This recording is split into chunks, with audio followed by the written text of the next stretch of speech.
উড়ে এসে জুড়ে বসে ওরে ভালোবাসা, ওরে ভালোবাসা।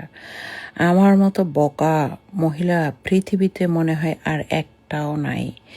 এত বোকা কেমনে আমি হই? এত কিছুর পরেও আমি কিভাবে মানে এত বোকা হই? আমার শিক্ষা হচ্ছে না কেন? আমি শুধু সেটাই চিন্তা করছি। আমি আমার বোকামি দেখে আমি অবাক হয়ে যাচ্ছি। আমি আমার বোকামির কথা মনে পড়লেই মানে আমি নিজে মানে বেকুব হয়ে যাচ্ছি। মানে আমার আওয়াজ বন্ধ হয়ে যাচ্ছে, শব্দ বন্ধ হয়ে যাচ্ছে, মুখ থেকে শব্দ আসতেছে না। এত বোকা কেমনে একটা মানুষ হয়? আমি জানি আপনাদের অনেকে যারা এটা আমার শত্রু মিত্র প্রিয় প্রিয় ভাই বোনেরা যারা দেখছেন, তাদের মতামত তাদের মতো করে ভিন্নতা থাকতেই পারে, কিন্তু আমি আমার বেকুব মানে বেকুব হয়ে যাওয়ার মানে ফুল হয়ে যাওয়ার মানে বোকা হয়ে যাওয়ার অবস্থা দেখে আমি অবাক হয়ে যাচ্ছি। যেমন গতকালের একটা ঘটনা, একটা বাচ্চা মানুষ আমাকে কিভাবে বেকুব বানালো।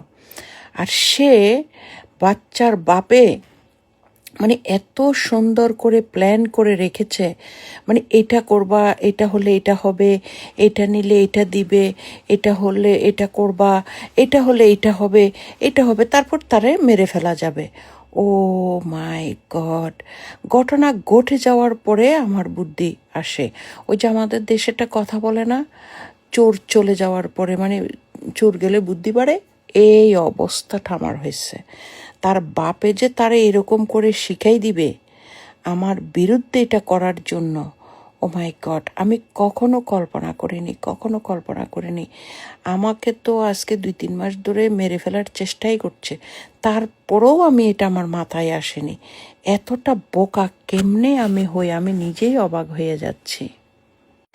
আমাকে ব্ল্যাকমেল করার জন্য, আহারে মায়া, আহারে ভালোবাসা দেখাইয়া আমি সব অনুভব করতে পারছি। আমার ভিতর থেকে ওই ফিলিংসটা আসতেছে না, তারপরেও তো এটা নিজের লোক বলে একটা কথা, তাই না? আমি ফোনটা ধরলাম।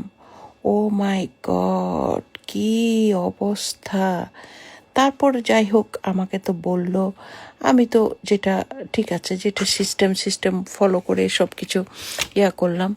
অ্যাট দ্য এন্ড আমি কালকে হলো, আজকে সকাল হলো, সকালে জানতে পারলাম যে আসলে এগুলো সব ভুয়া, কিছুই হয়নি। আমাকে শুধু ভয় লাগাচ্ছিল, বেকুব বানাচ্ছিল। ও মাই গড!